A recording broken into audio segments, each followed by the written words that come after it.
Hello parents and viewers, welcome to Common Core and Gifted Learning. This is Sneha. Today I will be talking about a very controversial topic called redshirting. You might have heard of redshirting, where high school kids often drop a year for doing better in sports or focusing more on their sports career. Now, this redshirting concept is also sometimes applicable for kindergarteners, which means holding the kindergartner a year or so beyond their normal kindergarten start age.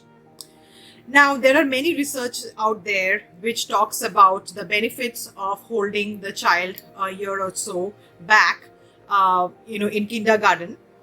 And some of the researchers even say that, this benefits kind of dissipate as the child grows in the later years. So personally, I feel the answer is somewhere in between. So in this video, I will be discussing 4 reasons that you might consider, if you're deciding to redshirt your child in kindergarten. So the first reason is obviously, social and emotional well-being. So it solely depends on the household the child is brought up in. If your child is brought up in a joint family with a sibling, his or her emotional and social maturity will be way better and way higher compared to a child who is brought up in a nuclear family with no siblings. So if your kindergarten teacher is telling that your child is socially and emotionally not ready for kindergarten, you might consider holding him back. Number 2 is academic advantage. A child who has a better academic advantage compared to the peers, they will always have a more emotional boost. So redshirting a child will give them academic advantage, which can go up to like middle school years, as far as I know. And this can help them to be more emotionally stronger compared to their peers. Number 3 is the cutoff date of your school district. So this will be for the kids who are born around August and September, right before and after the cutoff date of your school district. They most probably will be the youngest in the class. So I would recommend, like, if for those younger ones, if they're the younger, they will always feel like the smallest in the class, and that can affect their emotional and social well-being sometimes. But it totally depends, where your child is at. More than the age, if your child is already at a younger age but emotionally and socially they are mature, I would say you should not hold back. But otherwise, if your child, especially boys who are late in emotional and social maturity, and their language is still they're figuring it out, I would really suggest them to hold back.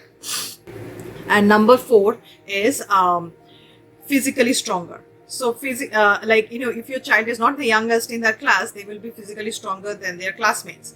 So that will be less chance of being susceptible towards bullying, and they will always feel more confidence. And this initial confidence in them actually helps them to boost, a lot in their developmental age. So with that, I would just like to add my personal experience. So my husband started school like a year late, so their parents redshirted with him, and this was back in India. But he always tells me that the academic advantage he got by doing excellent in the tests in the beginning years, like, helped him to inculcate like good habits and good study habits, and setting in and reinforcing that in setting like personal goals in his life. And that also carried forward and with my child, where because he's August born, his the cutoff date in our school district is August 31st, and our the date, his birthday is on August 20. So 10 days more, he practically should have been in preschool. So that 10 days, was making him like the youngest in the class. And that's so his peers would have been more like 10 to 11 months older. So that kind of, like, was the turning point where we decided like we will redshirt him. And I can see today, like, he's in second grade, and I can tell you that I did the right decision by redshirting him. So because his emotional and social well-being was much better, and he could adapt to the changes in the classrooms and routine and everything very naturally. So obviously I will be biased considering the benefits I got from it, but there is no right or wrong answer for this, because you have to consider also a couple of more things, like the daycare cost or the preschool cost, because redshirting is not allowed in the public school. So you might have to drop him or her for a year and put him into a private preschool. So considering the cost of the preschool or the daycare, and also if it is delaying the parent to go back to work and join back to the normal life. So these are the two conditions also you should be considering, the financial and the parental personal sanity part too. So as I said, there is no right or wrong answer, but there is definitely a right answer that works for you. So with that, I end my today's video. If you this tip helped you some way, please press on the bell icon and subscribe to my channel so that you don't miss out on any of this kind of tips and updates. So see you in the next video. Bye bye.